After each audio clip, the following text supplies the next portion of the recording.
పూర్వం దితి కశ్యప ప్రజాపతికి హిరణ్యాక్షుడు, హిరణ్యకశ్యపుడు అనే రాక్షసులు జన్మించారు. ఒకసారి హిరణ్యాక్షుడు ఈ భూమండలాన్ని తీసుకునిపోయి సముద్ర గర్భంలో దాచిపెడతాడు. దీంతో లోకం అల్లకల్లోలమవుతుంది. భూదేవి శోకతప్త హృదయంతో శ్రీ మహావిష్ణువును ప్రార్థించగా అప్పుడు భూమిని పైకి తెచ్చేందుకు శ్రీ మహావిష్ణువు వరాహ అవతారాన్ని ఎత్తి హిరణ్యాక్షుడిపై యుద్ధం చేసి అతన్ని అంతమొందించి వజ్ర సమానమైన తన కోరలతో భూమిని పైకి తీసుకునేస్తాడు.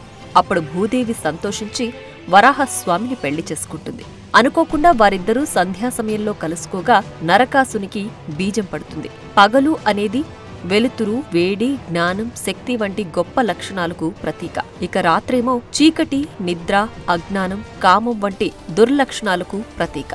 కానీ సంధ్యా సమయం అనేది అసురులకు అనుకూల సమయం. మనం నిషిద్ధ కాలమైన సంధ్యా సమయంలో కలవడం వల్ల మనకు పుట్టబోయే పుత్రుడికి అసుర లక్షణాలు వస్తాయని విష్ణుమూర్తి అనగా వరాహస్వామి భూదేవికి చెబుతాడు. ఆ మాటలకు బాధపడిన భూదేవి తనకు పుట్టబోయే బిడ్డకి రాక్షస లక్షణాలొస్తే ఎప్పటికైనా విష్ణుమూర్తే తన బిడ్డను సంహరిస్తాడు అని భయపడి పుట్టే బిడ్డకు రక్షణ ప్రసాదించమని వరం కోరుతుంది.